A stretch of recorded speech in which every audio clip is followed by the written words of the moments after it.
Once a franchise standing tall, a king upon the field. The hype was real, the trailers made the fans believe and feel. But then came the launch, oh what a bitter fight.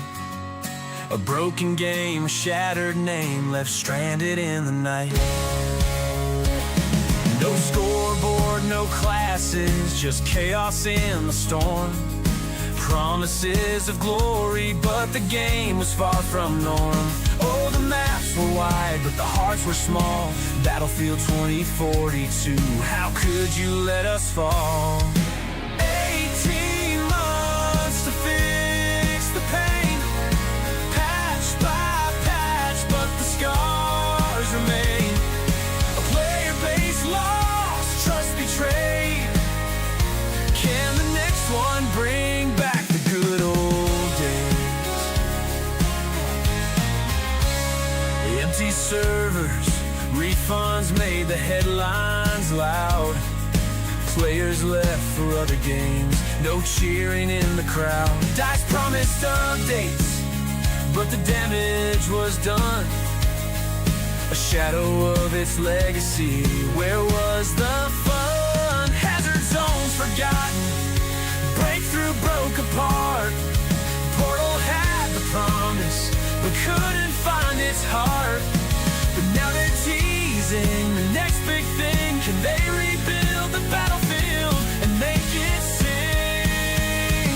18 months to fix the pain, patch by patch, but the scars remain. A player base lost, trust betrayed. Can the next one bring back the good old days?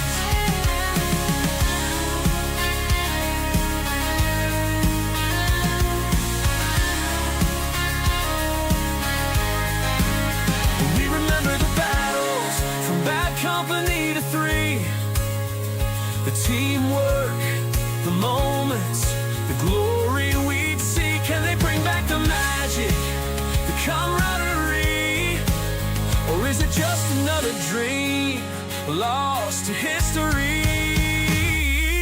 18 months to fix the pain, patch by patch, but the scars remain. A player base lost, trust betrayed. Can the next one bring back the good old days? So here's to the future, to hope once again. Will Battlefield rise, or just cause more pain? The battlefield's calling, but will we hear the sound? Only time will tell if redemption can be found.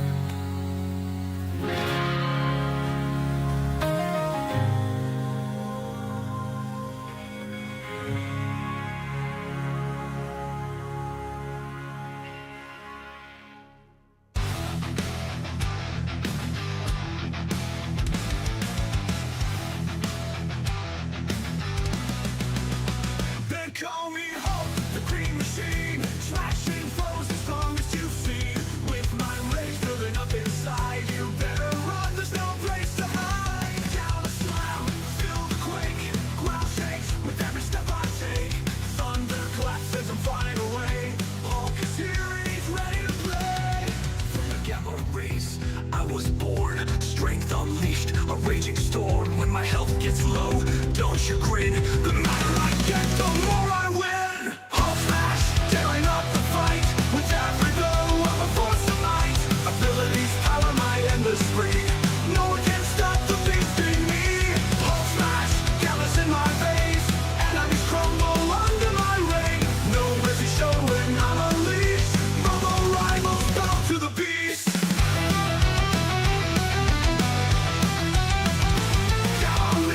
I'm in the sky.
fight.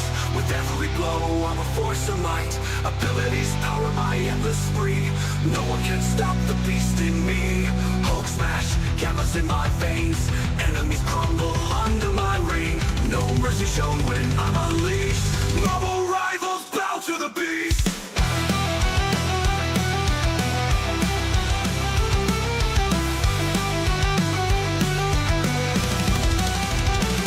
So when you see me charging in, prepare to lose, you'll never win. Gamma power fuels my wrath. Hulk's destruction, an unstoppable path. Hulk smash.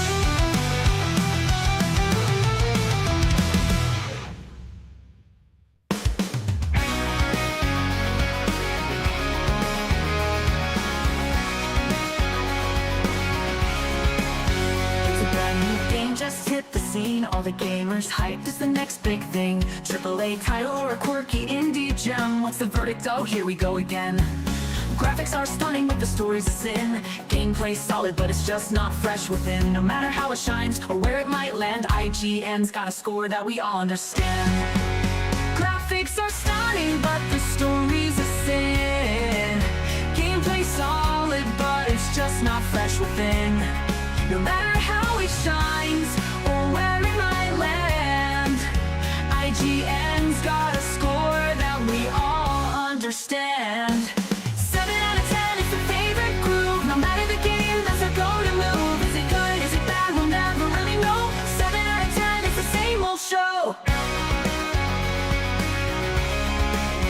A sequel drops, it's polished and refined. Fans say it's great, but they won't change their mind. Too much water, they cry, or lacks innovation. 7's their home base, their default station. Best game ever, or just okay. Doesn't really matter, they'll grade it the same way. From space epics to farming sims, that 7's lurking, ready to begin.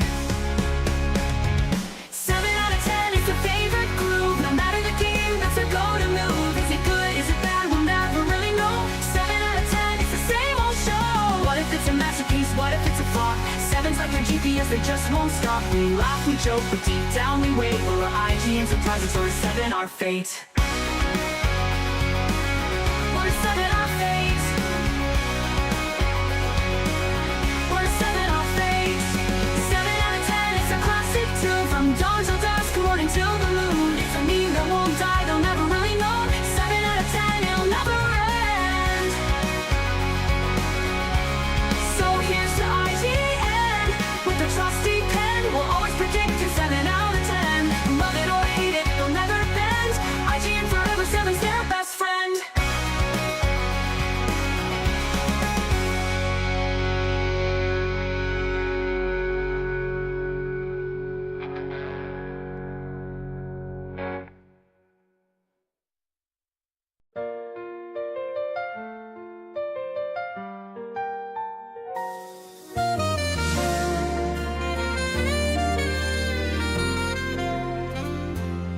It started simple, just a laugh or two.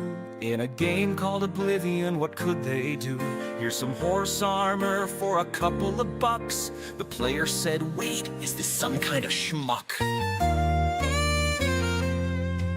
A spark was lit, the industry saw a shiny new way to redefine the law. From cosmetics to skins to packs of gold, the microtransaction story began to unfold.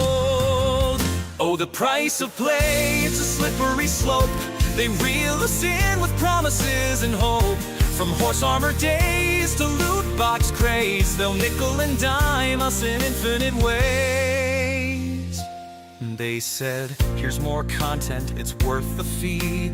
Cut it out the game, now it's DLC. Season passes, expansions galore. Pay again for the content you already adore. Then came the packs, ultimate teams, card collecting madness, pay for your dreams. RNG gods, they laugh in glee as whales spend thousands just to compete. Oh, the price of play, it's a slippery slope. They reel us in with promises and hope. From horse armor days to loot box craze, no nickel and dime us in infinite ways. Free to play, they said, come join the fun. But the timers and gems had just begun. Clash of Clans, Candy Crush 2, energy bars turning dollars into fuel.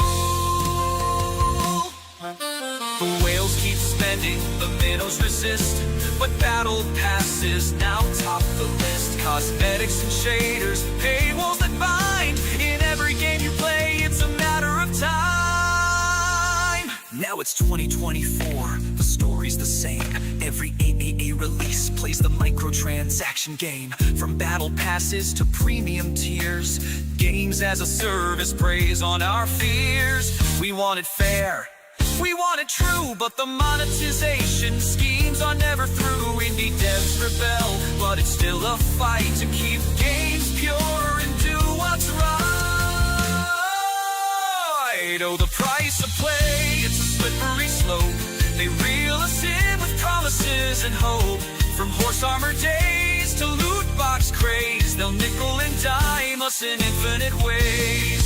So let's raise our voices, demand a new age where creativity thrives, not a monetary cage. Gaming's our passion, our great escape, not just a platform for wallets to praise.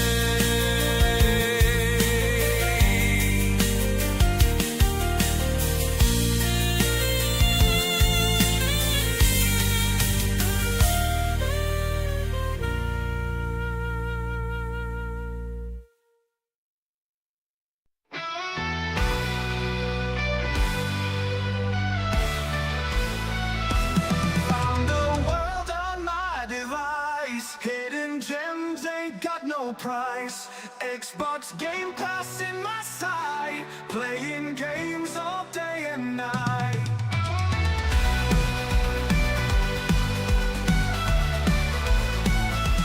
Magic happens on my screen. Different worlds I've never seen. Every challenge, every quest, all the gaming at its best. With Game Pass I'm in flight, in adventures day and night. On my PC, mobile too. New excitement, always new.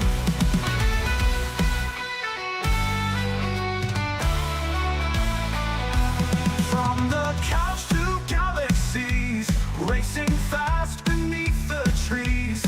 Mystic lands I roam so free, brave the wild up to my knees. Games on point, complete the thrill. Every level, every skill. Match the wits, each boss to kill. In this world, time stands still. With Game Pass I'm in flight, in adventures day and night. On my PC, mobile too. New excitement, always new.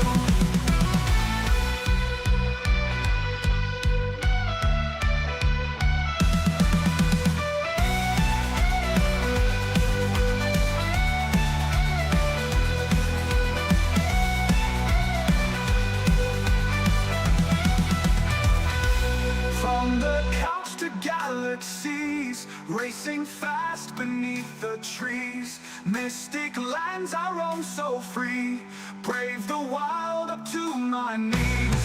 Games on point, complete the thrill. Every level, every skill.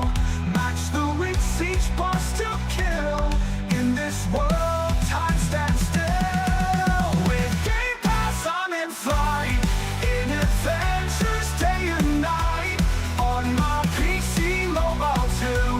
New excitement, always new.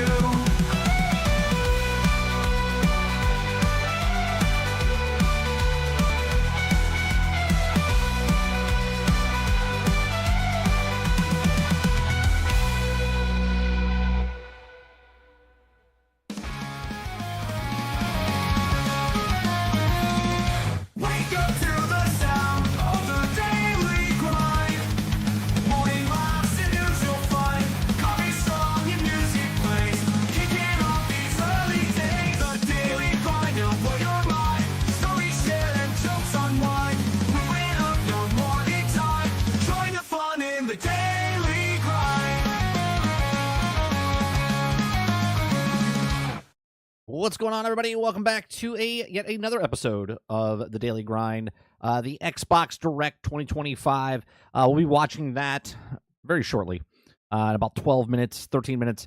It'll be starting. So we'll watch. I don't think they're going to make any news announcements of like what people are thinking as far as like, oh, these games are coming to the PlayStation. Maybe.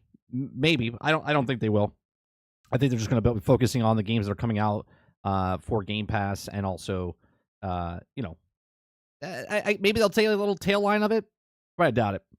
What games are expected? I think on the actual thing, it's showing this South of Midnight, Doom, and then what's the other one? We know 3 games for sure. We don't know the 4th game, or we know 6 games. We don't know. We know 5 games. We don't know the 6th. I think this is only about an hour long, if that. So we'll see what it is, Kurt. They're showing stuff on the screen now as far as like what they're going to be talking about, but there's like one hidden one. There's a lot of stuff coming out on Game Pass this week, like smaller games and whatnot, and then also in February, like there's like 6 or 7 games coming to Game Pass within the next like 14 days. Which is pretty crazy. We're getting a shadow drop today because I would love a new game to go home and play. Hey, could. I'm interested. Look, I think South of Midnight looks interesting. I know a lot of people don't like the art style of it. It's got that like stop motion animation to it. Yeah, Sniper Elite comes out, I think, February 8th, 14th, something like that. That comes out. Then you got Far Cry. Comes out in the Game Pass, whatever, the New Dawn, or whatever it is. Then you have, what's that game that someone just sent it to me? I forget what it's called. I gotta look it up. It is, Travis posted it earlier. Eternal Strands. That's coming to Game Pass as well. That's coming. They just dropped that new ski game, which is like an indie developer that made the bike mountain bike one. It's like downhill skiing or something like that. That came out today or yesterday. There's a bunch of other stuff coming out as well. Oh, Orcs. Orcs Must Die. There's like a co-op tower defense type of game that it's coming out or is out, or it comes out in like 4 days. Kurt says, Game Pass has been the best purchase I've ever made. Ever? Like, ever? Roadkill says, PlayStation rules, and I can't wait to play Xbox games. $10 super chat. Thank you very much for that. Appreciate that. Yeah, the ski game is fun. I played a little bit last night after we got done playing Starship Troopers after they kicked me out of the game.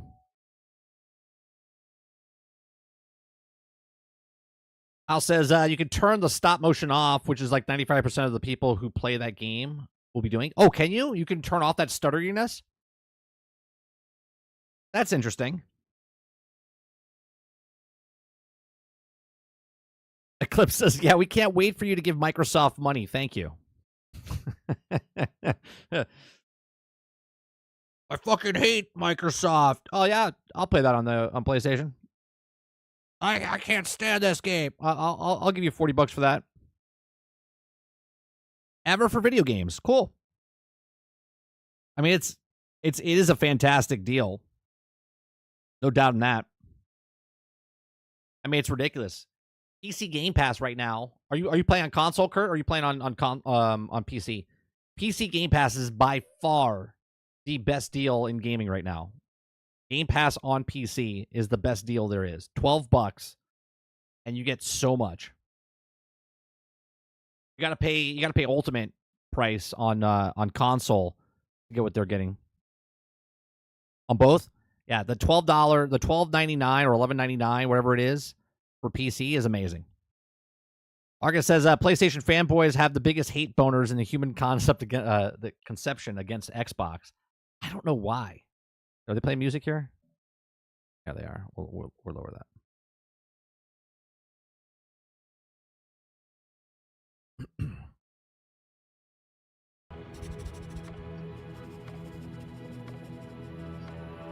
Is that too loud?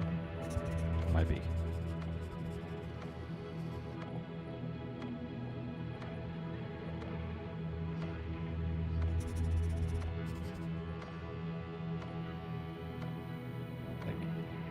I feel like I'm in Peter Pan and the gators nearby.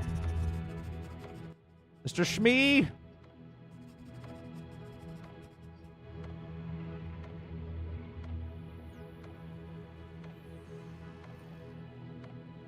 But Mike, PC gaming is so unaffordable. Yeah, it's unaffordable if you can't afford, like, I can't afford a new PC, but I have a PC and I can play games on it. You know what I mean? Like, it's definitely a much bigger purchase, but you're using it for more than just gaming, right?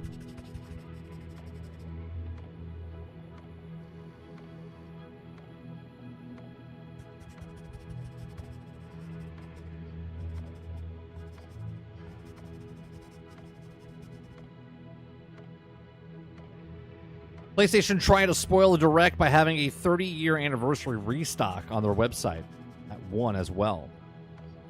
I mean, cool. Didn't they already have that? Didn't they already have... Oh, it's a restock. It's a restock. I got you. Do you think they're going to do a... do you think they're going to do a drop? The other game that they're going to show is going to come out right now? When the Direct is done?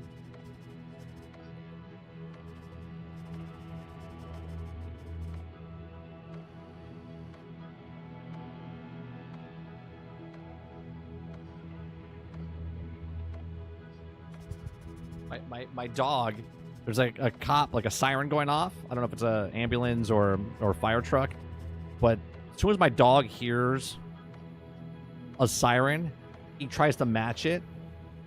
So he's outside, he's going, "Ooh, ooh." He's trying to match it.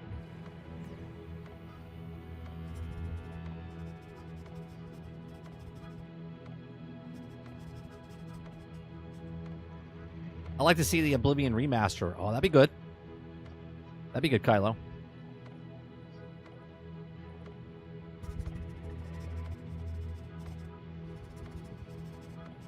Al says, I want to upgrade my graphics card with the Micro Center by a 3080 Ti Founders Edition. That's what I did about a year and a half ago. I bought the 3060. I got it for like 400, I think it was. Like, yeah, it was like, I think it was 400.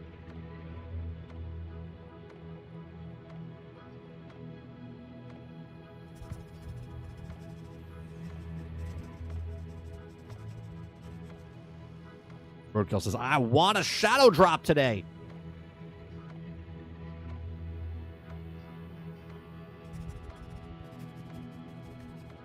Four minutes and 53 seconds.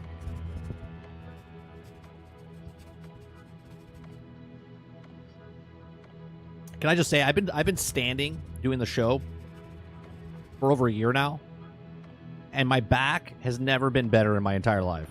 I used to have like back problems, back issues, and sciatica problem. And since I've been doing the show, it's been about 14 months. Like, I've been standing straight, and my back does not hurt at all. Fantastic.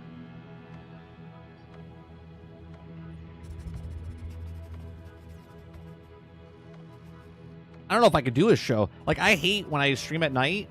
I can't play games standing up though. I gotta sit down. But it feels weird to sit while I'm doing a show.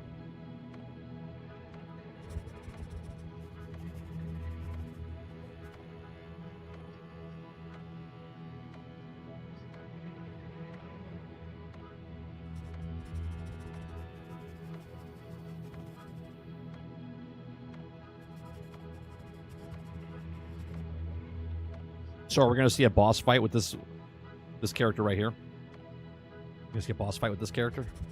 Maybe. Maybe.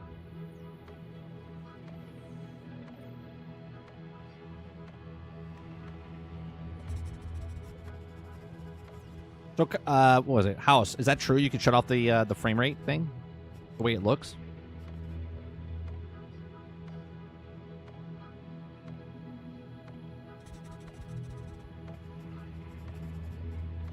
You're currently using a folding party table from Walmart as a desk. You can build yourself a nice cheap desk. I mean, you can get a desk for. Go to IKEA. You got an IKEA next to you, near you, Dolphin. You can build a desk for you off of like some of the furniture there. I mean, you could buy a desk, but you can make a cheaper desk for maybe like $50. That's what one of the devs said. Okay.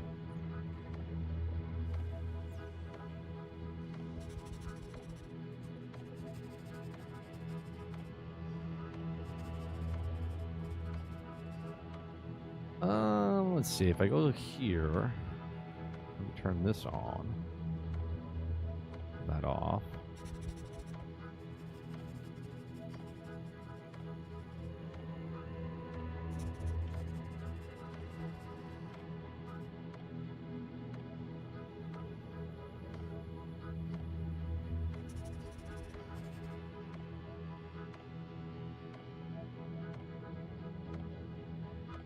Papa says, if you're a PC gamer, you generally need to buy IKEA, so you don't have to build your own desk like you build your own PC.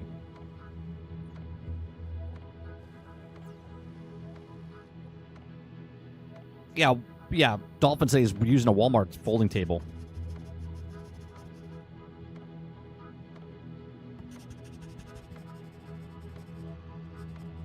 I mean, this standing desk that I'm using, when we bought it over a year ago, was less than $100. I get $100 is $100, but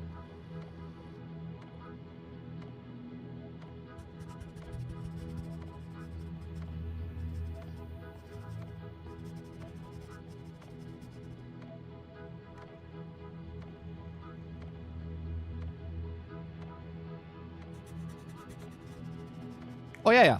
IKEA is fine if you build a desk and stuff. It's got good stuff. I mean, they sell a desk.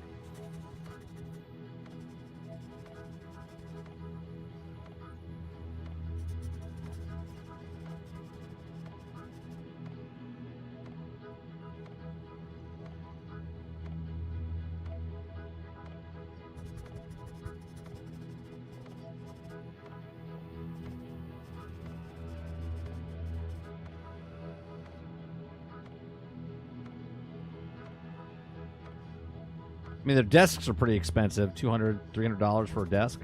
You could build a table for much cheaper.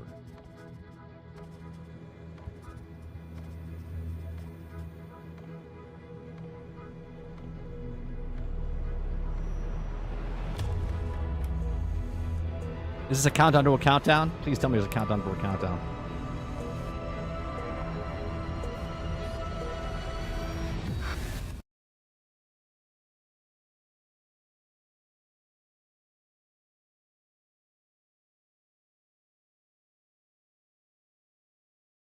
Myself back up here. He's been real fast. Okay. Enjoy the show.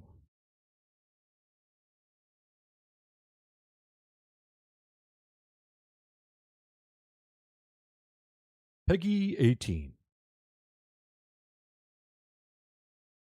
A lot of okay.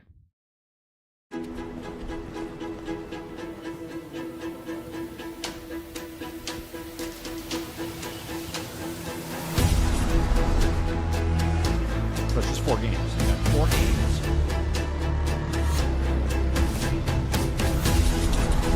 Four studios.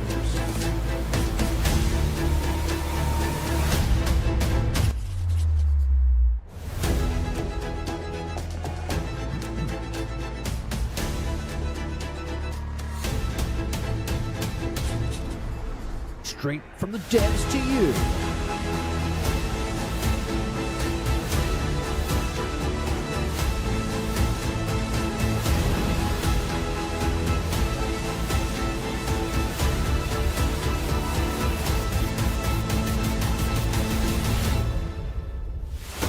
How many of those devs are going to be fired after this?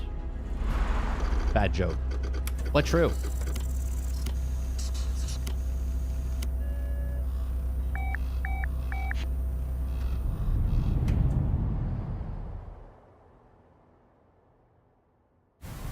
Remember, 1 out of every 10 devs is out of the job. So one of those people they showed on screen is not going to make it.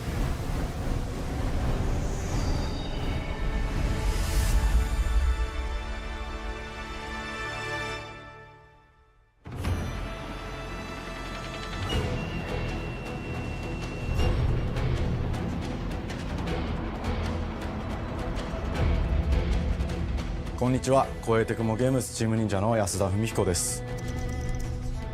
今日は皆様にチーム忍者が長く大切にしてきたアクションシリーズの新情報を発表できる機会をいただけてとても嬉しく思います。早速ですがこちらをご覧ください。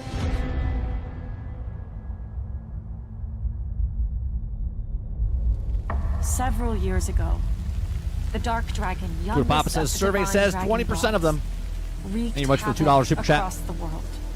The plot was ultimately thwarted through the efforts of a sole ninja. However, the Dark Dragon's husk remained, and from this husk fell an endless downpour of cursed rain. The abandoned Tokyo continues its struggle against chaos. Superhero to this landing. day. Infiltrated the facility. Commencing mission. Ooh, Platinum Games.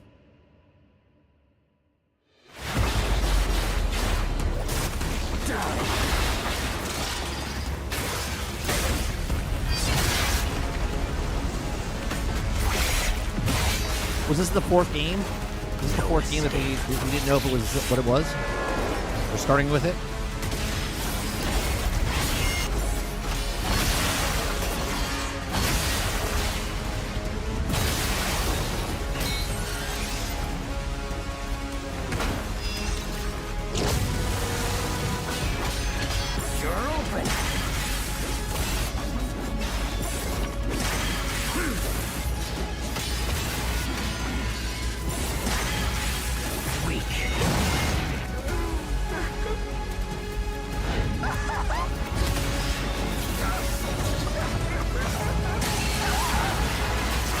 This is it.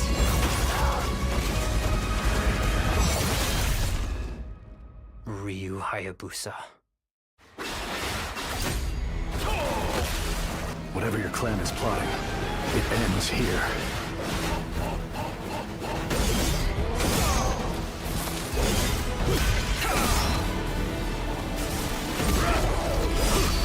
So you've come, Raven. Back off, Hayabusa. I will execute my mission. I mean, it looks like it's ready to come out. 世界中の町人の皆さん、10年以上大変お待たせしました。最強の忍者となり容赦なく襲い来る敵に挑むハイスピードアクション忍者ガイデンのナンバリング最新作として忍者ガイデン4を発表させていただきました。本作はプラチナゲームズさんとの協 Collaboration 業で between 開 Team 発を Ninja 進 and めてい Platinum ます。 Games. プラチナゲームズさんのアクションゲームというジャンルにおける実績は言うまでもなく、ベヨネッタやニアオートマタなど素晴らしいアクションタイトルを生み出してこられました。忍者ガイデン4というタイトルを10年以上の時を超えて新たに皆様にお届けするにあたり、より多くの方に新鮮な気持ちでプレイしていただけるよう、新たな世界を新主人公であるもう一人の町人ヤクモで冒険するという形で制作することにしました。先ほどご覧いただいた映像の中で竜ハヤブサも登場しておりましたが、彼は今回も物語に密接に関わってきます。なぜヤクモと戦うことになったのか、竜ハヤブサが戦う目的は何なのか、本作の物語の中で展開していきます。任務は必ず成し遂げる。邪魔をするな。物語は黒竜がもたらした正気の雨によって荒廃した首都東京が舞台となっています。この雨は黒竜がまだ生きている証であり、雨が止まない限り東京に安寧は訪れません。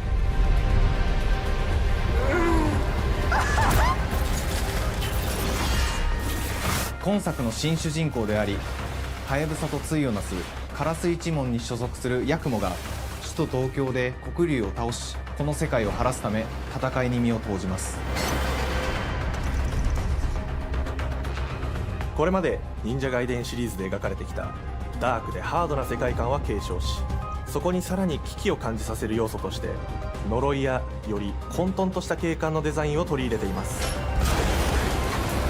ステージプレイ中に街が呪いの影響を受けビルは崩 I れ don't know if this is the 道は fourth 歪 game み though, Krebsy. ヤクモをピンチに陥れることでしょう。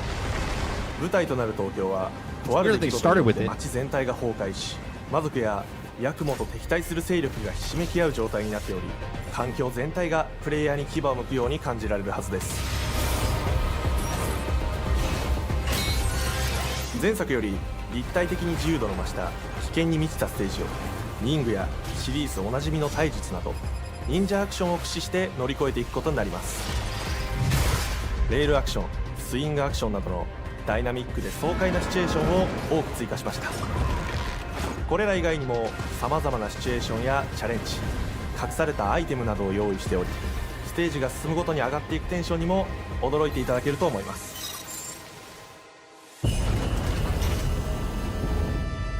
This is the fourth game. 新しい主人公のヤクモは竜ハヤブサに次ぐ新たな町人です。彼にはまだ若さも残っていますが、カラス一門を背負う天才忍者でもあり、忍者外伝シリーズにおける忍者の頂点、竜と肩を並べる次世代の町人たり得る人物としてデザインしています。そんなヤクモの前に立ちふさがるのは、荒れ果てた東京の治安維持組織であり、黒竜の封印を守る竜神島や、現世に蔓延する人ならざる者妖魔、そしてもちろんシリーズおなじみの魔人も登場します。また現時点では公開していませんが、新たなキャラクターやシリーズファンの方に喜んでいただける人物も登場しますので、続報にご期待ください。従来のシリーズからバトルスピードをさらに加速させ、目にも止まらぬスピードで敵との攻防を繰り広げることができます。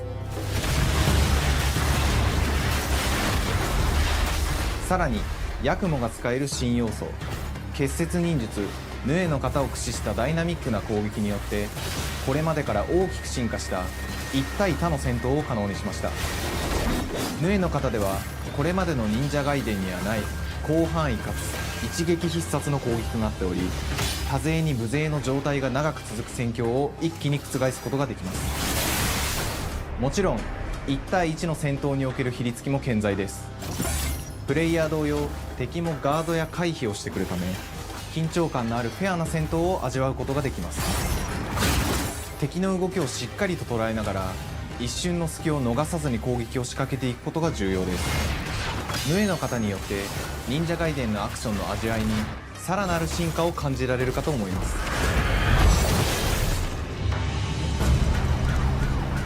特にアクションに関しては手触り、バランス調整など細部にわたり日々議論させていただき、会社の垣根を越えた密なやり取りをさせていただいています。本作の主人公であるヤクモは竜とは一味違うアクションを有していますが、その中でもしっかりと忍者外伝らしさを感じていただけると思います。例えばカラス、ヌエ、2つの型があるという点がヤクモの大きな特徴ですが、それらが持つ多彩な性能のアクションを用いて敵や状況ごとに使い分ける攻略の深みや、滅却、絶技などを絡めた抑揚あるスピーディーな攻防などはもちろんヤクモでも健在です。ヤクモと竜ハヤブサはそれぞれがかなり異なる個性的な遊び心地になっていますので、さまざまな戦闘バリエーションを楽しむことができるようになっています。ヤクモ、そして竜ハヤブサの双方で飛燕、伊豆名落としなどシリーズおなじみのアクションも駆使しつつ、新アクションを織り交ぜた新しい忍者外伝にご期待ください。忍者外伝シリーズに色濃く残っている歯ごたえやグレードの高いアクション体験の継承、さらに我々プラチナゲームズの特徴であるスピーディーなアクションやダイナミックな演出も取り入れ、進化した正当続編を作り上げるべく総力を挙げて開発を進めております。容赦ない敵とのいかなる攻防にもフェアに戦える手触りをヤクモでも目指しています。皆様に進化した忍者外伝を触っていただける日を楽しみにしています。シリーズファンはもちろんのこと、忍者外伝を初めてプレイする方でも存分に楽しめる作品になっておりますので、ぜひ発売をお待ちください。長年にわたってプラチナゲームズさんと共にまさに忍者のように潜んで忍者ガイデン4の開発を進めてきましたが、ついに発表することができて非常に嬉しく思います。2025年秋に本作を皆様にお届けできるのを楽しみにしています。続報にもぜひご期待ください。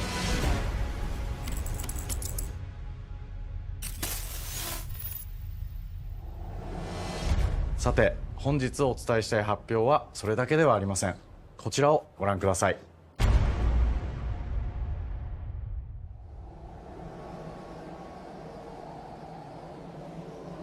One more thing. What are they going to announce?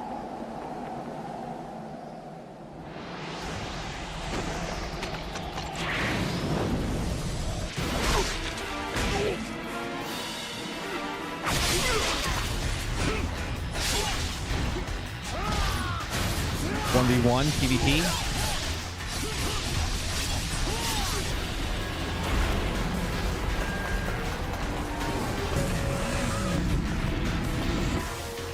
Or remaster. My path leads through the land of the dead.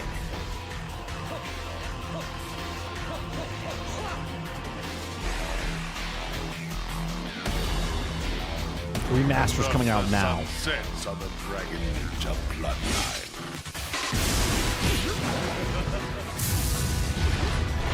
Genshin, go back to hell. All paths before me are cruel and arduous. Our time has come.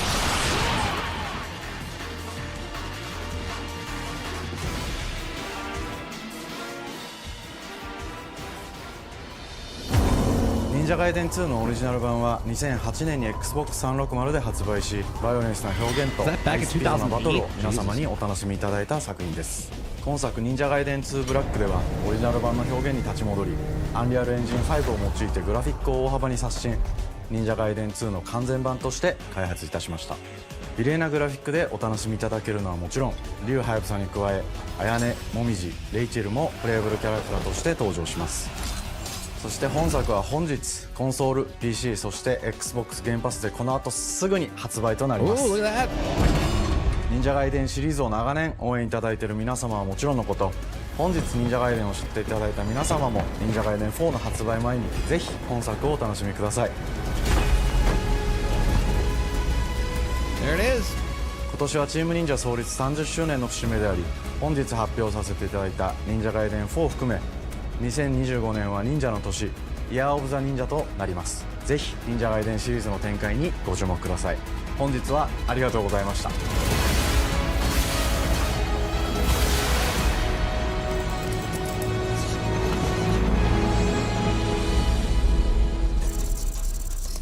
There you go. So that is the fourth game.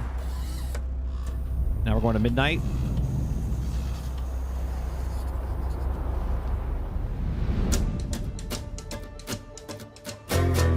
The big drop there.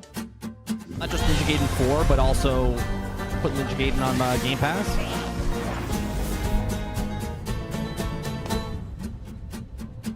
Hi, and welcome to Compulsion Games here in Montreal, Canada. At our studio, we care about world building, and we treat the setting almost like a character of its own. From the magical noir of Contrast to the alternate history of We Happy Few, we draw inspiration from the landscape to shape mood, drama, and intrigue.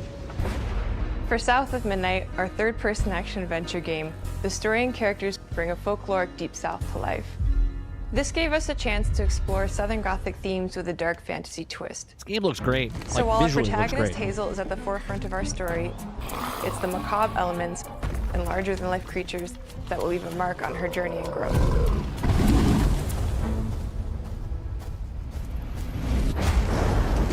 Whew.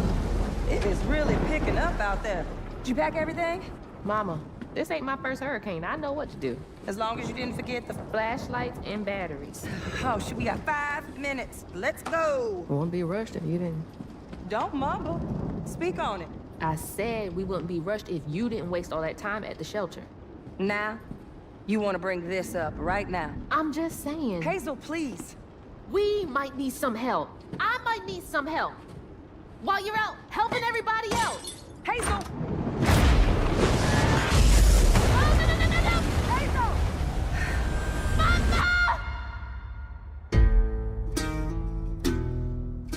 Hazel may start her journey as a typical 19-year-old, but disastrous events will push her into a darkly magical world where she'll learn who she really is and how to tap into weaving, an ancient magical power that redefines her trajectory in life.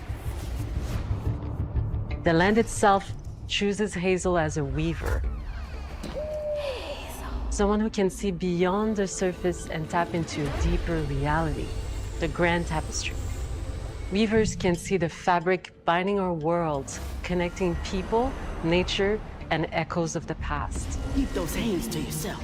Hazel can perceive both the mystical strands and stigmas in the world. Through her newfound power, she reweaves these stigmas and mends the afflicted creatures she encounters.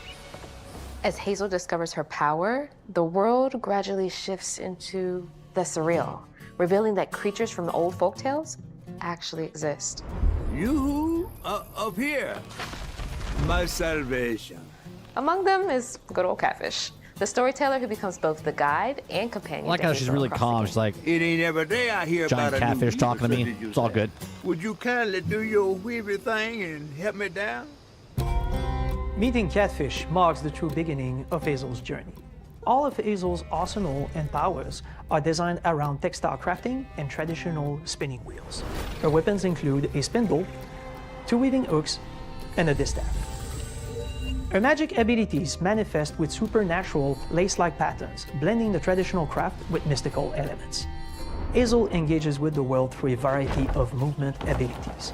Those abilities also help Hazel progress on her journey.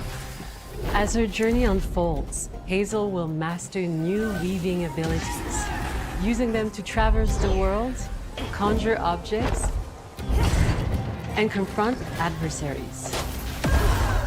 Combat is about understanding and adapting to different enemy archetypes known as Haints, the manifestations of corruption Hazel encounters. These Haints trap Hazel in combat until she unravels them, destroying them in the process. Each Haint has its own unique moveset, strengths, and weaknesses that you'll need to learn and adapt to. For example, the Slug burrows on the ground and unleashes devastating strikes from afar, while the Ravager closes the distance with chilling speed. Hazel can counter these threats with agile melee abilities to execute powerful combos, jump attacks, and charge attacks. But close combat is risky and can backfire because Haints have powerful defensive abilities. Mastering your magical skills become the key to gaining the upper hand in combat. Push, pull, and weave are some of the spells at your disposal that give you a tactical advantage during a fight. Timing is everything. Pull distant enemies close to start. You know what this reminds me of a little bit? Push them back to interrupt and stun their attack. I'm not doing a one-to-one comparison, but what I'm saying is it kind of reminds me of Hogwarts Spells Legacy with the combat system. With each enemy type, creating dynamic combat scenarios, especially when facing multiple types of opponents at the same time. Once near death, enemies can be unraveled, breaking their core and setting them free of their corruption, which has the added benefit of providing health boosts and reducing ability cooldowns. If you play your combos right, you can enhance Hazel's combat readiness and keep on chaining her abilities.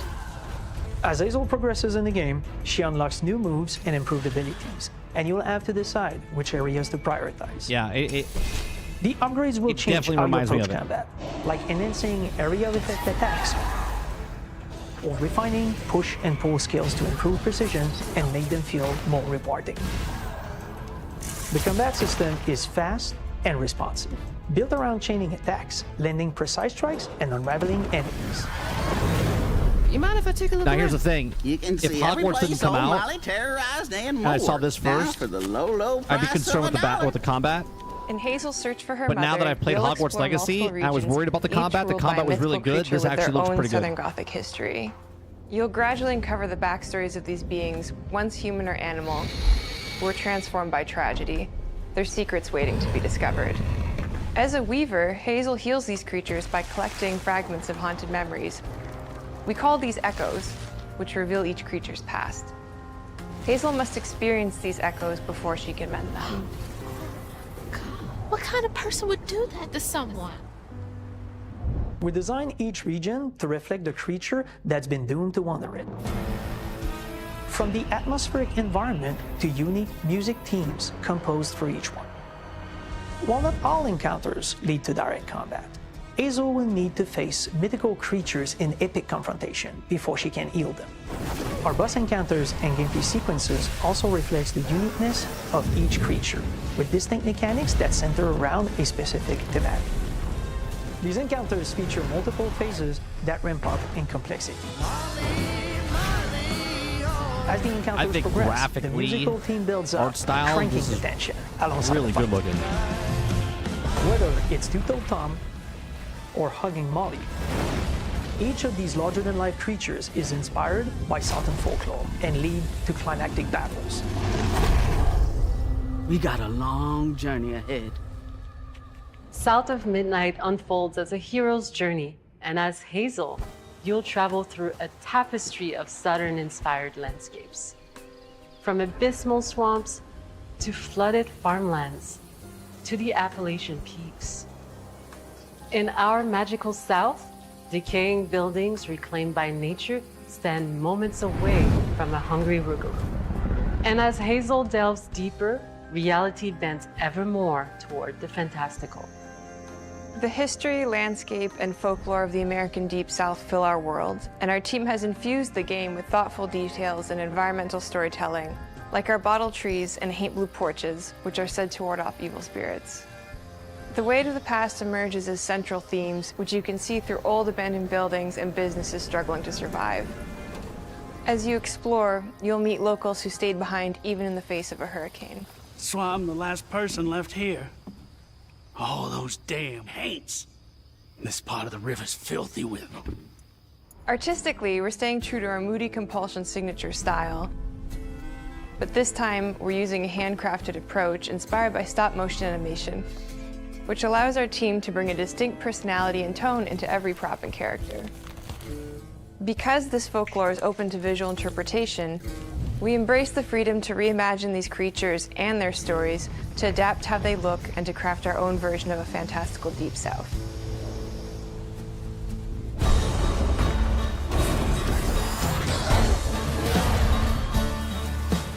At Compulsion Games, we love to craft around central themes. We are lucky to have talent across all our disciplines that collaborate to give South of Midnight such a unique personality. We hope you enjoyed this deep dive into South of Midnight. We're thrilled to announce that the game will launch on April 8th, and pre-orders are now available on Xbox and Steam. Give it a shot.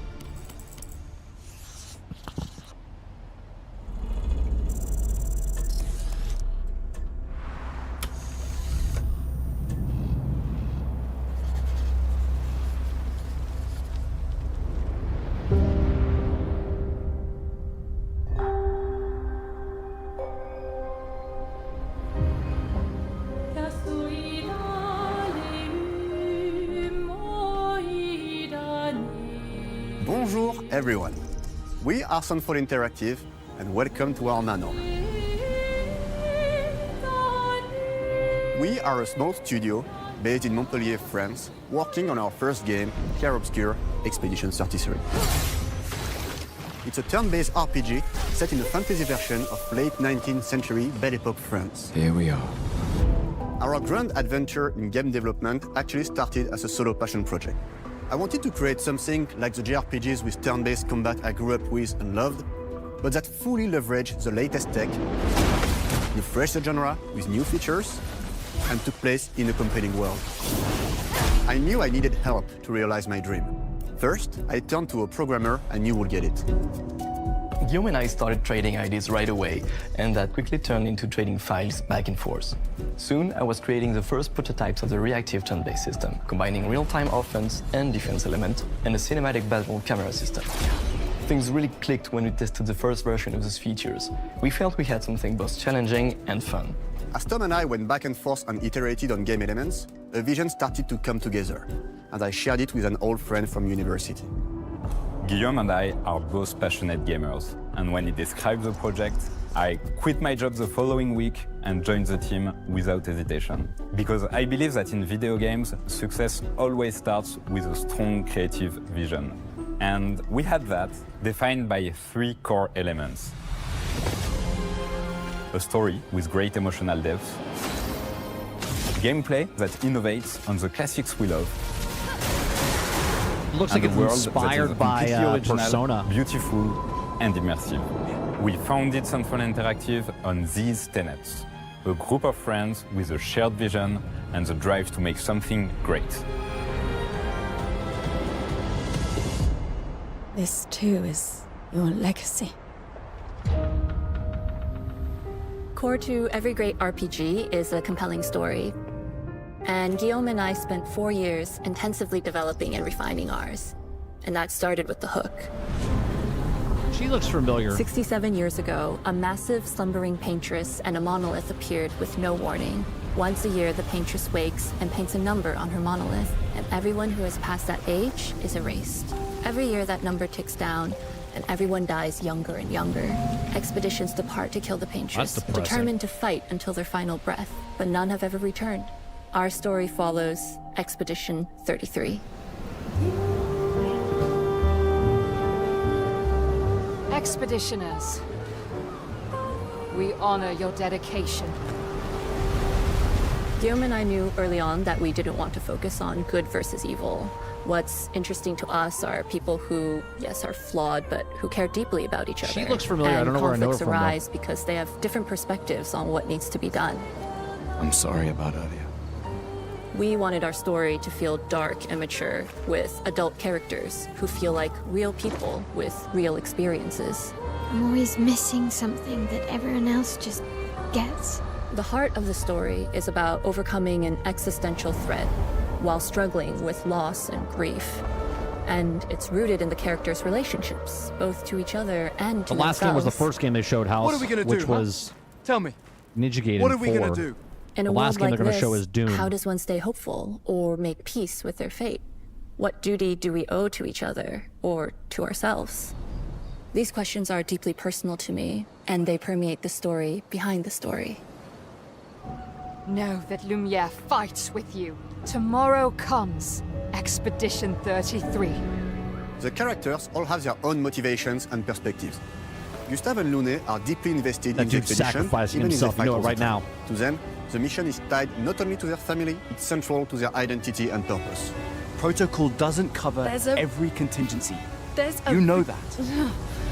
Contrast that with Ciel, whose darkest days have already happened. What are the stars whispering to you? Actually, I'm the one whispering to them. It's something my dad and I used to do. And Maëlle, who cares more about really living her life, not just living longer. Gustav, are you real? Yeah, these are all on It's Game not Pass. all dark, though. Along the way, they meet various colorful NPCs and recruit Monoko, who is a friendly but kinda bloodthirsty philosopher and a fully playable character. He has a really cool battle mechanic where he can turn into the enemies he defeats. What are you doing? Just need your foot. Aha! He's very, very old and has seen many expeditions come and go. He is a Jest Troll, which are a group of playful beings who view battle as a form of meditation. They're fun and sort of ridiculous. You'll meet Monoko and many other Jest Trolls across the game. Bonjour. And of course, there is Esquier, who is one of the oldest and lore-wise the most powerful creatures in the verse. Esquier is that powerful? He will be your mount and help you travel to secret corners of the world. And if you bring him back his special stones, you can unlock abilities for him to access new areas of the world and find exciting secrets. I'm strong, but I'm not that strong. Everyone has their own reason for joining the expedition, and each of them has their own story arc and resolution that we think players will really connect with. In addition to a strong narrative, we had a clear vision for our own take on the genre's core gameplay. Our reactive turn-based system takes the traditional turn-based battle mechanic we love and adds real-time reaction,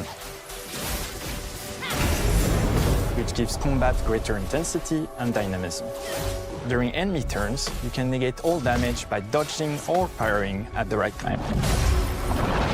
But balancing turn-based with real-time mechanics took a long time to get right.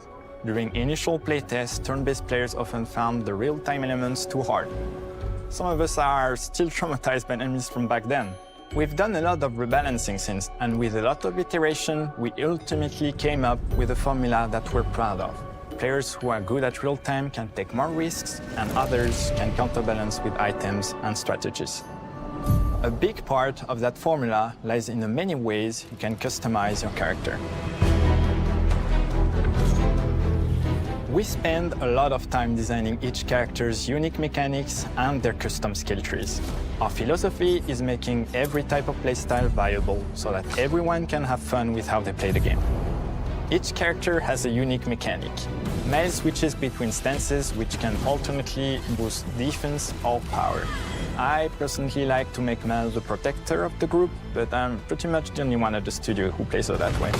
Most people play her as a glass cannon with Gustav's complementary skills. The characters can also equip hundreds of passive effects, which in our game are called Lumina. Every character has more than 20 unique skills in the skill tree and hundreds of passive effects they can gain through Lumina and weapons.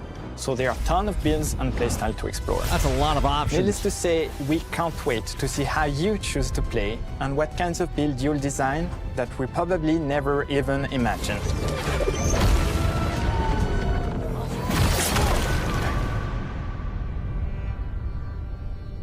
That looks cool as well. Our story is set in the French fantasy world, and I was really excited to design something unique. Every level has its own color and texture identity. For example, the Gestrel Village is an early area in the game where players can enjoy a fun break. We wanted something that feels chaotic, grungy, and toy-like. It's basically a bazaar. Everything's disorganized, chaos everywhere, huts are unsafe, built without much thought. It's a place where anyone could fight you at any point, which is pretty much what the Gestrels are like. The Gestrel Village is hidden inside the ancient sanctuary. The ideas here were forest, labyrinth, and sentinels. I designed it as a vibrant place, like an old graveyard of Gestrels, or forgotten wooden toys in a box, with two main colors, red and white.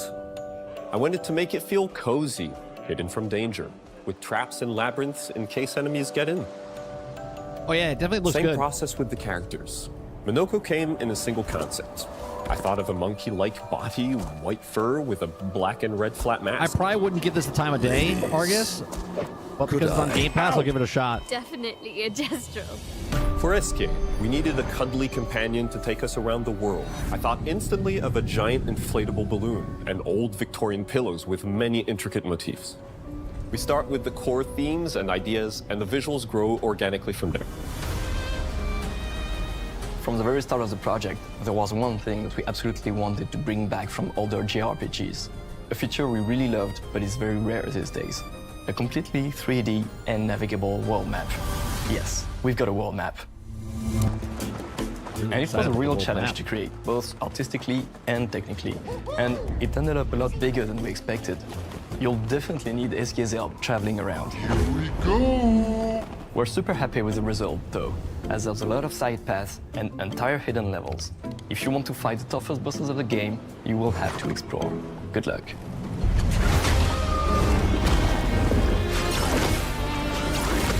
We've poured our hearts and souls into this game for the past 4 years. That's why we're delighted to announce that Expedition 33 launches on April 24th on Xbox Series X and S and is available day one with Xbox Game Pass. You can already wishlist the game and follow us for more info. We are super excited to invite you into the world of Expedition 33. We are a small, passionate team, it's our debut game, and we can't wait for you to discover our story, our world, and our take on the turn-based genre. On behalf of everyone at Sunfall, thank you for joining us. Tomorrow comes. Demain viendra. Tomorrow comes. Demain viendra. Demain viendra. Tomorrow comes.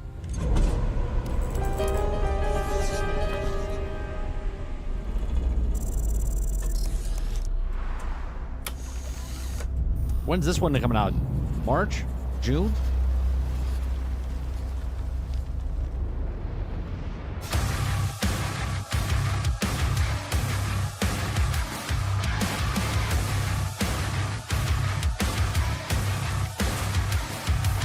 May 15th? Hello, and welcome to Dallas, Texas, home of id Software, where more than 30 years ago, a small team of game developers helped define and set a course for first-person shooters. A lot has changed since then, but our team is as passionate as ever. And the most important values at the core of our games, innovation, craftsmanship, and performance, remain a priority for us to this day. And as you're about to see, those values are infused in every aspect of this latest installment in the legendary Doom franchise. It is an honor to work on this game, to carry on id's tradition of creating all-out, groundbreaking levels of fun. So now, we're excited to share with you a look at our most ambitious game yet. This is Doom: The Dark Ages. That was so stupid I mouthed the words.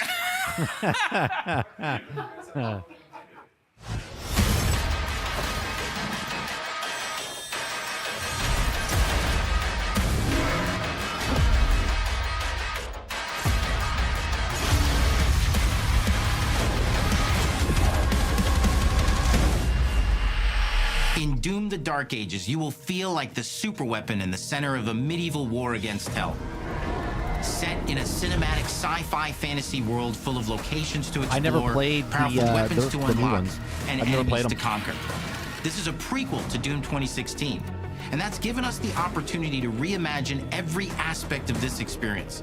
So if you're new to the franchise, I played the then original, Doom: never The the Dark new Ages ones. will be the perfect entry point into the series. And if you're a longtime fan, then you'll be proud to see, in a lot of ways, the feel of the game is really a return to form. So let's break it down, starting with the combat. In Doom Eternal, you felt like a fighter jet. In Doom: The Dark Ages, you'll be an iron tank. Heavy, strong, but still fast. A grounded combat system with an emphasis on power over the acrobatics of Doom Eternal. And a balance between enemy projectiles and player movement speed that makes strafing to aim viable again, just like in the classic Doom games. But it's not all about nostalgia. Innovation is the goal, always. And so for Doom: The Dark Ages, it's an all-new world with new tools and new mechanics to master. Let me introduce you to the Shield Saw. Block. I want Captain America to have that. Throw. Parry. Deflect. All from one input. It's contextual. Tons of depth on That's a single awesome. button press. You know, we want every Doom game to stand on its own as a unique experience. So in 2016, we asked you to run and gun. In Doom Eternal, it was jump and shoot. And in Doom: The Dark Ages, you're gonna stand and fight.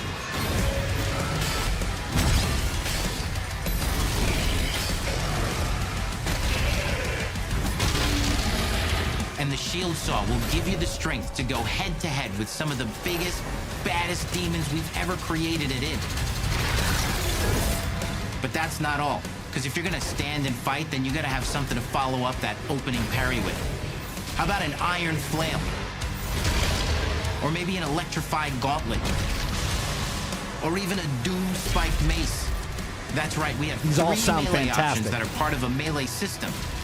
All on one input, complete with combos and upgrades. And it's totally awesome. And you can finish off the demons now with an all-new, unsynced, completely in the player's control glory kill system. From any angle, in and out, as you see fit. And it feels amazing. You'll feel unstoppable, smashing your way through the horde with total freedom. And that seems like a ton, but that's just 2 inputs. We got one more really important button that we haven't talked about yet. The trigger. Look at the bones being crushed. What a great animation that is. That's right, we've saved the best for last. Doom has and always will be all about the guns. And Dark Ages has some of the most ridiculously powerful weapons that we've ever created. Mean. Ancient. Brutal torture machines built to butcher, impale, and shred the minions of hell with. Only in Doom, that's the mission statement for the design of these never-before-seen, insanely fun-to-use tools of mayhem that only the Slayer has the power to wield. So let's take a look at some extended gameplay footage and see how these medieval mechanics synergize with the enemies and the environments to form the new combat loop for Doom: The Dark Ages.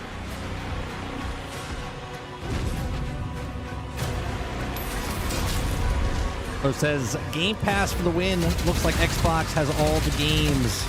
Game Pass. Figure much for 23 months, Mo.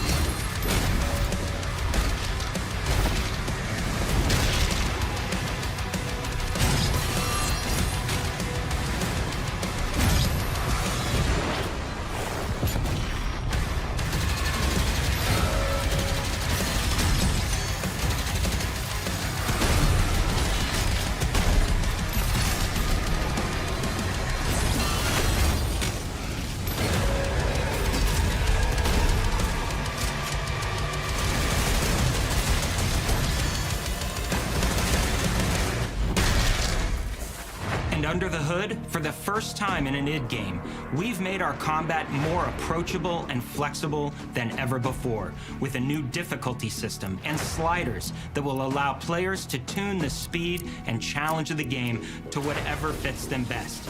You can slow things down or speed them up. It's a Doom for all Slayers. And the gameplay doesn't Options end were with great. just the Slayer. We finally have for you, you've been waiting for 2 games now, to get in and pilot your very own 30-story Atlas, which is a mech. It's the size of a building, it's powerful, and you can beat giant Titan-sized demons to death with your gauntleted fists. And if that wasn't enough, we also have for you your very own fire-breathing, Gatling gun-toting cybernetic dragon. Neither of these are one-and-done features either. They have a full suite of abilities and even mini-bosses. The spectacle is epic. The Power Fantasy is unlike anything we've made it in. And the combat systems behind these features are deep and tons of fun. And as cool as all that is, we know that fans of single-player action games expect more than just great combat to pull them through the experience. Shut up. So we're excited to share with you Co-op. not just the gunplay, but the world of Doom: The Dark Ages. I was gonna say, as he said co-op, I'd be like, what? Your hero's journey will take you to the far reaches of the Doom universe. Mysterious worlds from the Slayer's past, dark forests, dungeons, ancient hellscapes, battlefields, and worlds beyond. And through exploration, you'll be unlocking new abilities and godlike powers every step of the way. Now armed with your trusty shield saw, you're gonna cut, leap, and smash your way through environments full of secrets and treasures. There's always something new waiting to be discovered or destroyed. Now let's take a closer look at just one of the many missions you'll experience in Doom: The Dark Ages. In this level, you will meet the enemy at the gates and save a city from certain destruction. Explore the medieval battlefield That would be outside the castle walls, a badass crossover. seeking out Master targets Chief and enemy formations along the way to and engage Doom. with as you see fit. Halo and Doom together. With any gun you choose. Co-op game. That'd be badass. Explore what is the largest play space ever in a Doom game, discovering secret caves and dungeon-like mines in search of vital resources. You control the pace of the game. Where you go, who you fight, and the objectives you pursue. It's a Doom sandbox full of war and riches. Once you've broken the enemy assault, head back to the main gates, because the battle isn't over yet.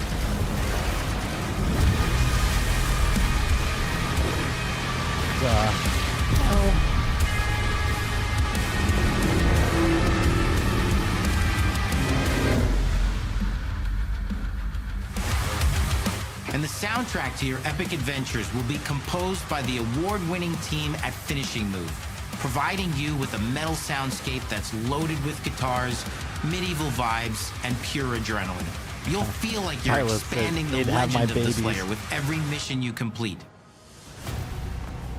And speaking of that legend, the story of Doom: The Dark Ages, like everything else in the game, is big. It's a summer blockbuster event with everything on the line, and you are the star of the show. Your power is coveted by your enemies and withheld from your allies. With the Slayer imprisoned at the start of our story, the balance of power between good and evil is shifting, and time is running out. It's a new story and the perfect entry point for new players. It's easier to access now as we've taken the narrative out of the codex and into the cutscenes, featuring new characters, old allies, and powerful new villains. And for returning players, it leads directly into the Doom 2016 Slayer's Testaments. It's an action story worthy of the Slayer's legend.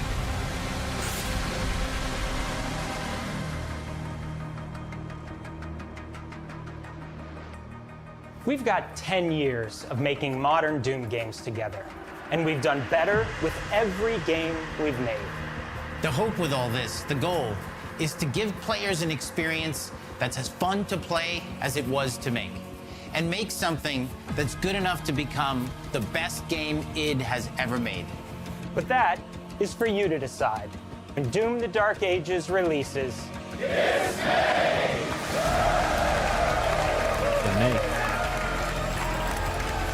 15th. There you go. Damn, that's a front-loaded year right there. And you have Avowed coming out. Then you have the other games that we were talking about earlier on Game Pass. I cannot move. This is so You will feel like the superweapon in the center of a medieval war against hell. All of Hazel's powers are designed around textile crafting and spinning wheels. The combat system is built around chaining attacks and unraveling enemies. Our reactive turn-based system This is April has real-time 24th. reaction, which gives combat greater Holy intensity. shit. So it's like 2 weeks. It's like April, then May. おなじみの体術など忍者アクションを駆使して乗り越えていくことになります。皆様に進化した忍者ガイデンを触っていただける日を楽しみにしています。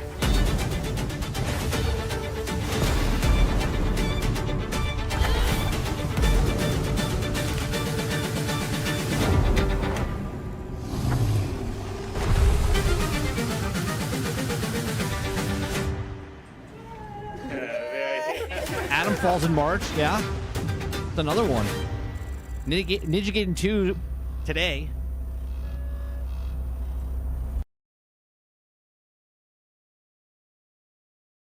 That's good. Good. I haven't played a Ninja Gaiden game in like, God, I don't know how long. Right? I'll give all these games a shot. Why?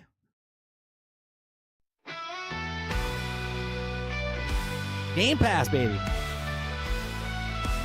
Found the world on my device. Hidden gems ain't got no price. Xbox Game Pass in my sight. Playing games all day and night.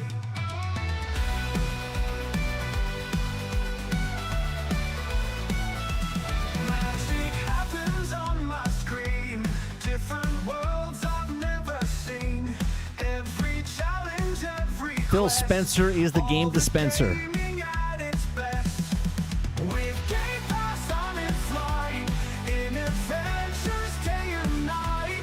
On my PC, mobile too. New exciting. I just made a commercial. Look at this. The song fits perfectly to this. From the couch to galaxies, racing fast beneath the trees. Mystic lands I roam so free. Brave the wild up to my knees. Games on point, complete the thrill. Every level, every skill. Match the wits, each boss to kill. In this world, time stands still. With Game Pass I'm in flight. In adventures day and night.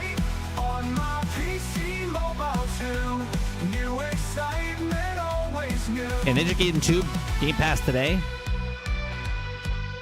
Avowed releases in 2 weeks. Like February.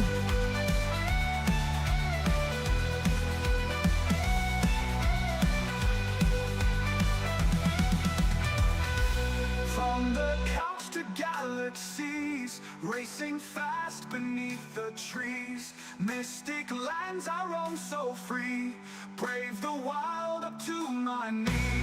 Games on point, complete the thrill. It releases next month. Yeah, it releases in 2 weeks. I think it's like February 4th or 8th, something like that. Is it 15th? I'll look it up in a second.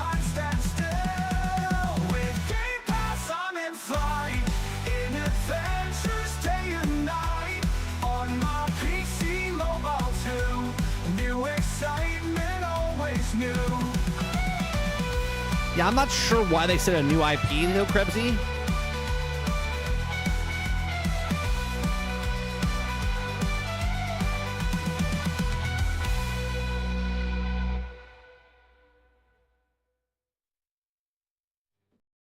I'm not sure why they said that.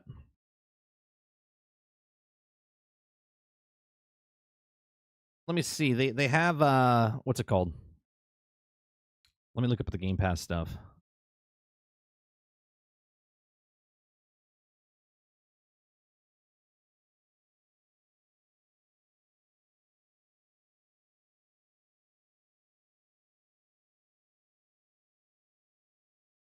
This is the stuff that's coming out this month.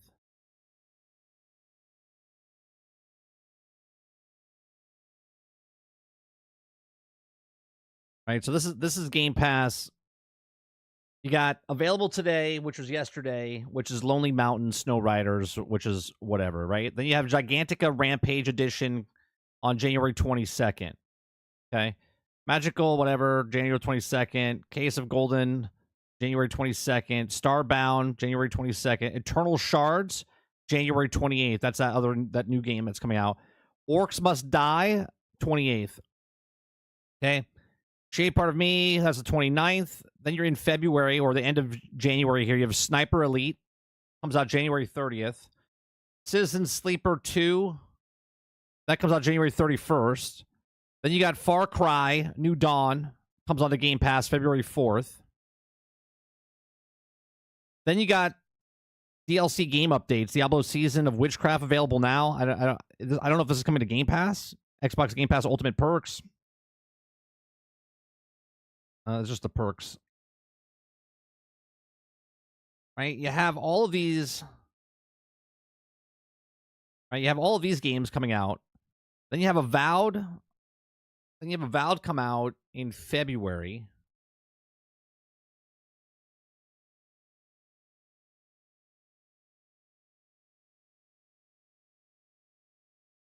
And when is that coming out? I don't know how old this is. Or if they're still...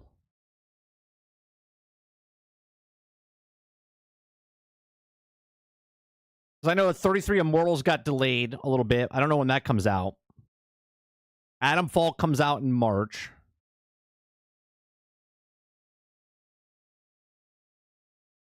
When does Outer Worlds 2 come out? When does Outer Worlds 2 come out?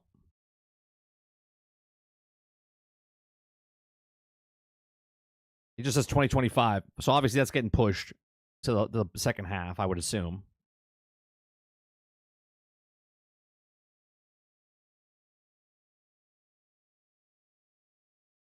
Argus says, and we have a ton of third-party games coming this year, too. Xbox guys are going to save money.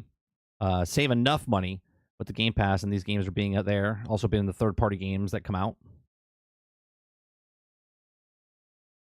They said new game from legendary IP. Okay, new game, not new IP. Got you. Gotcha.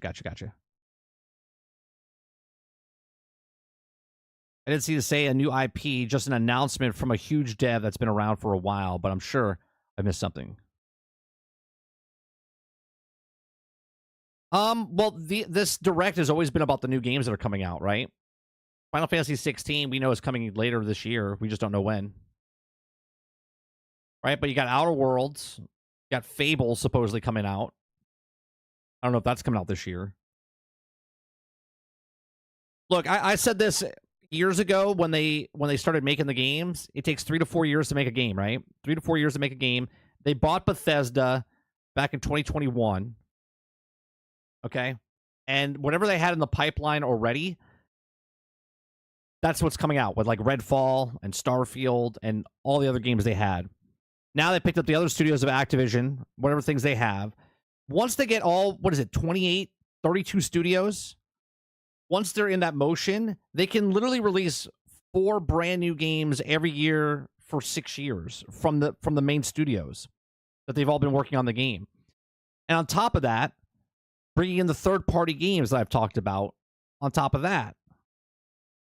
It's just this constant flow of games. They just had to catch up. I don't know if this is catching up, but their studios are starting to bring out their games they've been working on for 3-4 years. You got to remember, they only get the game. This goes with any console, right? This is why you don't see new games come out until like 3-4 years in. Okay, well we had COVID that delayed a lot of things. They had the dev consoles 18 months before the actual console was released to the public. So if they're working on a game for 18 months and it comes out when the game launches, you're talking 24 months to work on these games. And that's why you get smaller games. Like, remember when Rise came out for Xbox back in the day? That's a smaller game. 1886 for PlayStation? That's just like a smaller type of game. Okay? Those types of games take time when the console launches to use them to springboard stuff, but it takes time. Now it's taking longer. It's taking 5 to 7 years to make some of these games.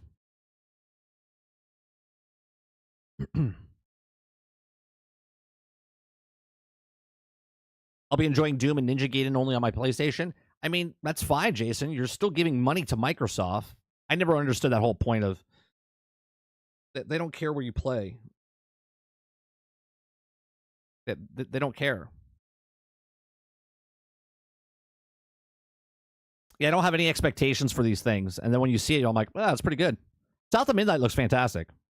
I'm sure we'll get people saying, the drama that comes out with, the director comes out and says something stupid, or you get what you have with Avowed right now with the art director coming out and saying dumb things. Just let the game speak for itself. Just let the game speak for itself. If the game comes out, it's a good game, then it's a good game. You know what I mean? Let the games speak for themselves.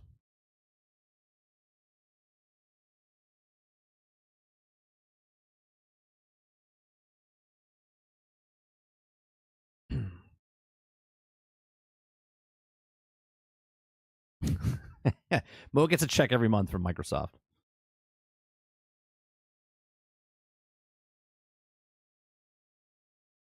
All right. It's going to be a quick wrap up for me because we've been doing this.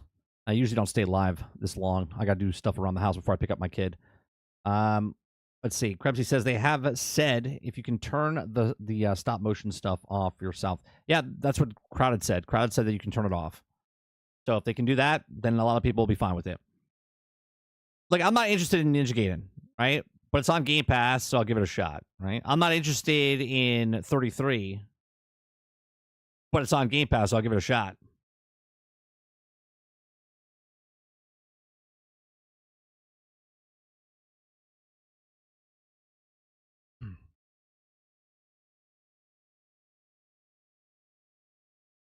Console still in last place. I mean, does that matter? I don't understand that, though, Jason. Here we go again with the PlayStation Xbox fight. Why does that matter to a consumer? Why does that matter to a consumer?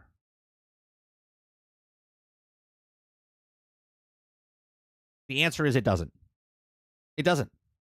They're just playing games wherever they want to play games. And if a person can play a game without spending $100 on a game, right? $80, $100 on a game.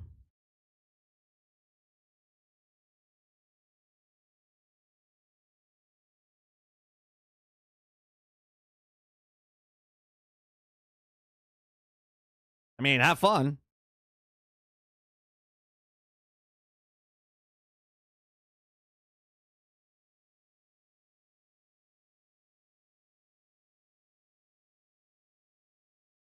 I just said we'll be enjoying it on PlayStation, and dogs started barking. I mean, all I said was that you'll be giving money to Microsoft. It doesn't matter. It doesn't matter if you play it on PlayStation. Not that they've even announced the stuff. Doom's on PlayStation. It's always been on PlayStation, right? You're still giving money to the person that you don't like, or the box that you don't like. It doesn't matter. It doesn't matter.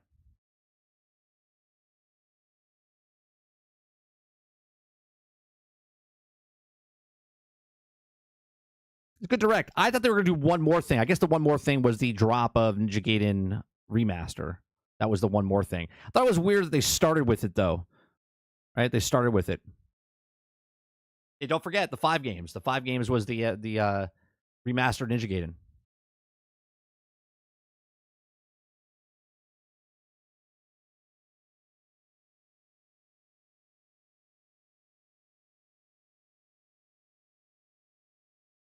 I forgot that we ended the stream and then started a new stream. I still have my tabs open from the other thing.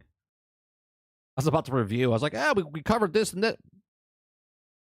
Nope.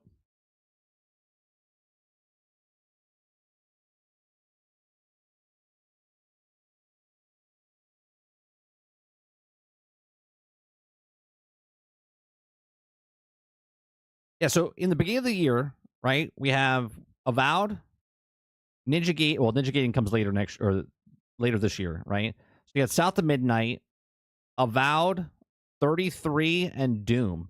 That's good 4 games for the front half of the year. Just off of those 4 games, that's $280. $280 worth of games, and you're paying $80. You're saving $200.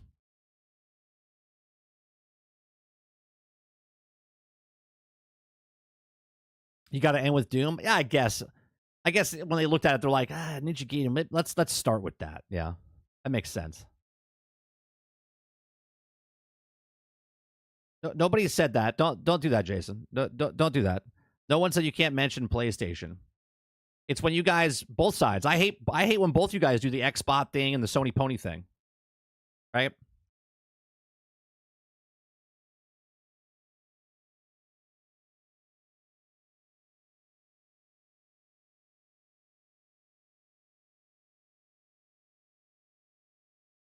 Justin says, I'm buying these games. Good job. Yeah, Outer Worlds 2 is probably coming out second half of the year, I would assume. Probably like August, October, sometime along there.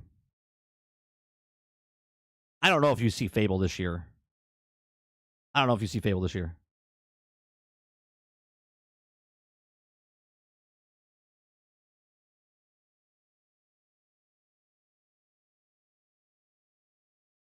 Xbox will announce second half in June when they know GTA 6 date. Yeah, hopefully they'll know GTA 6 date by like April, right?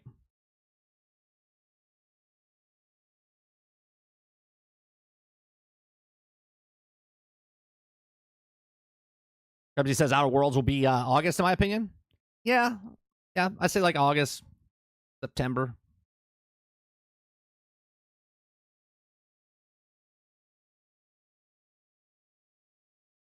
Will Game Pass increase the price this year?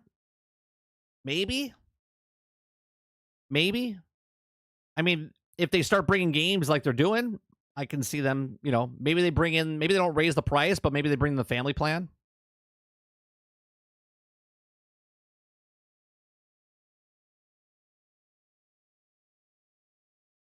I could see them raising the price of PC Game Pass for sure.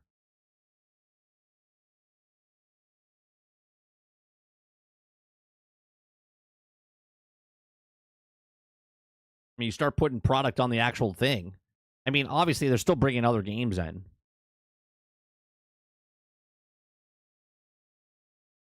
I mean, just this month, what do they got? They got new or old, doesn't really matter. Game Pass for January, you got 2, 4, 6, 8, 10, 12, 14 games. 14 games that are coming into Game Pass within the next month. Right? If you partake in all those games, that's up to you, right? Here, I'll show you the picture here.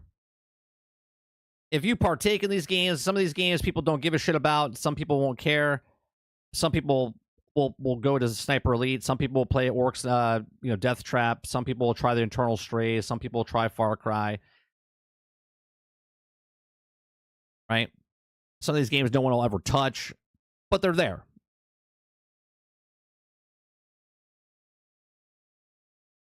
Was that 14 games? 2, 4, 6, 8, 10. Yeah, 14 games.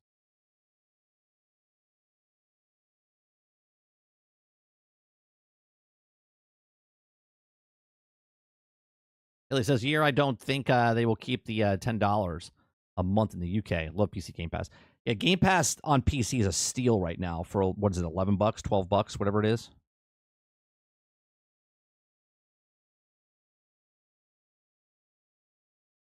Well, Krebsy, I don't think it'll increase much more.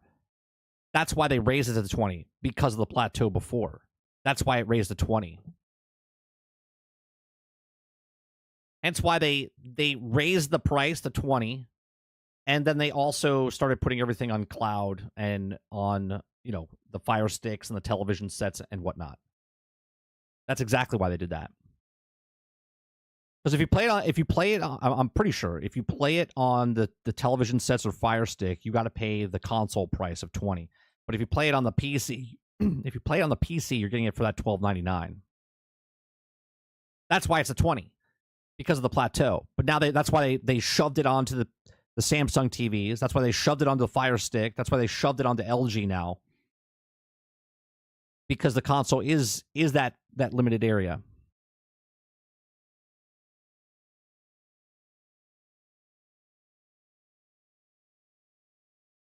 They may increase the for PC version of a little bit.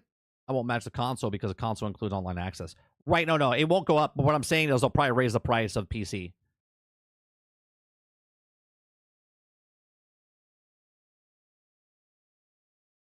Haley says it's cheaper than every other sub I have except you, Mike. You're the best value. Oh, I appreciate that. And I appreciate you're full of shit, but I appreciate that.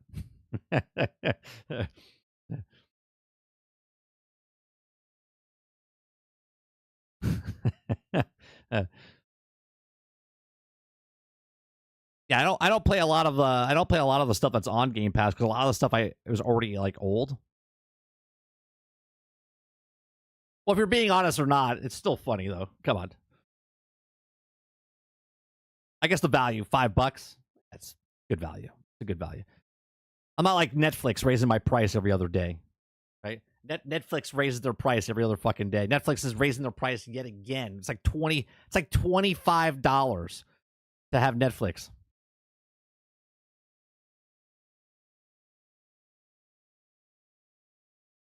Yeah, the value for me, Hilly, it is fantastic. Right? 4 days. 4 days of daily shows. That's 20 episodes a month of live content. Plus you get the gameplay. Plus you get the podcasts. Yeah, there's a lot of stuff. 30 flicks. Yeah, GXG. 30 flicks. Yeah, you got 12 episodes. Did I get 12 episodes last year of chatting with? I think I had 11. I had 11 episodes of that last year.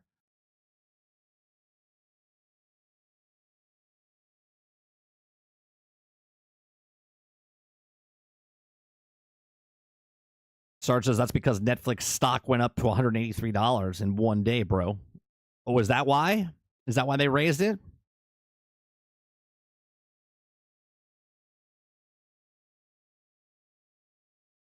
$25. How many people do you think keep it at the 25? We might cancel. I'm debating. I gotta see if my wife's watching anything. I don't think she is.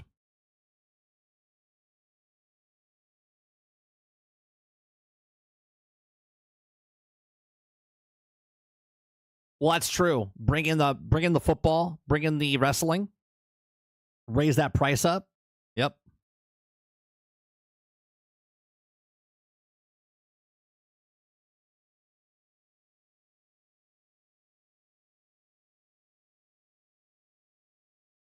Yeah, it's expensive. $25 a month, man. And that's just one streaming service. Right? If you're doing Netflix, You're doing Game Pass. You're doing Paramount. You're doing Amazon. You know what I mean? There's a shit ton there. If you're doing Disney Plus.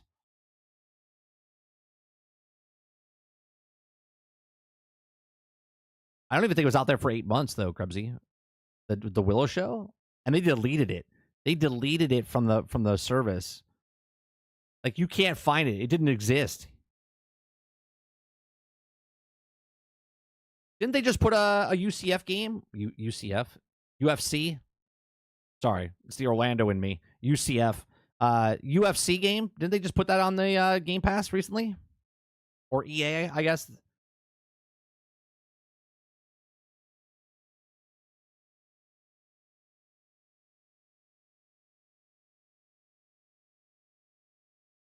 I know it's not Fight Night, but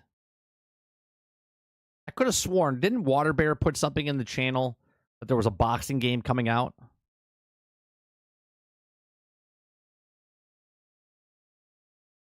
Wasn't there a new boxing game coming out?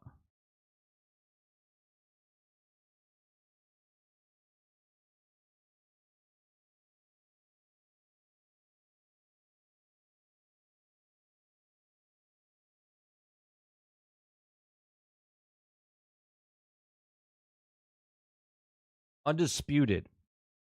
It was playtested in January 2025. Undisputed.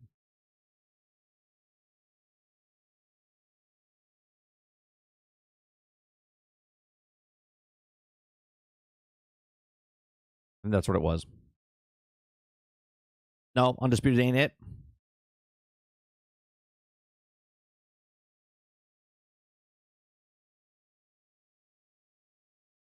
Well, give EA a break, Mo.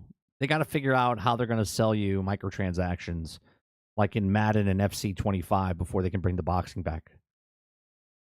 Right? They got to figure that out. Don't worry about it. EA's got your back. They're like, how can we charge for Fight Night like we do for Madden and for FC 25? That's what they're looking for. That's what they're looking for. All right. That's going to do it for me today. I appreciate it. We'll be back tonight for Generation X Gaming, the weekly podcast that goes over a few of the top stories in the past week, and we rant along the way. You can go listen to us on iTunes, Google Play, Spotify, Anchor.fm if you've missed any of the past broadcasts of GXG. Good show. It was a good show for Xbox, for Direct. You guys have a great rest of your afternoon, day, evening, or night, and I'll see you guys on the next one. Peace.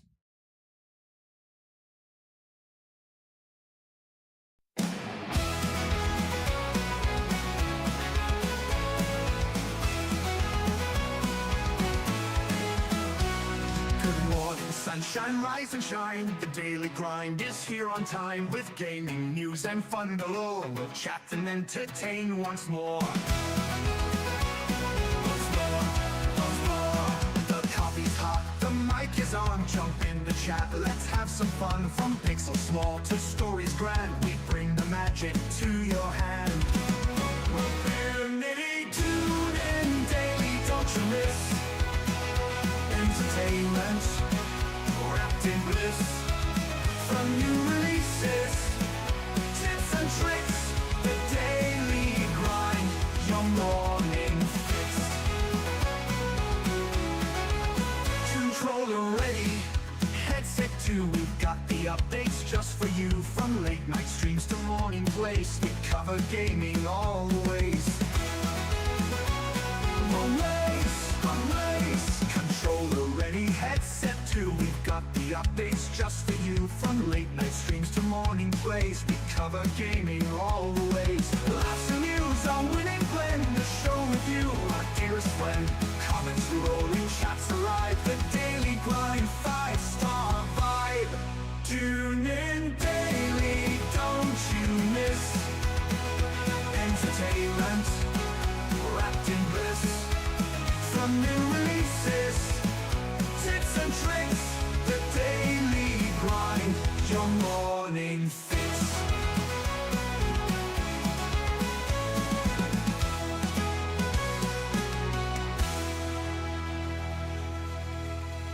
Good morning, sunshine, rise and shine. The daily grind is here on time with gaming news and fun below. We'll chat and entertain once more. The coffee's hot, the mic is on. Jump in the chat, let's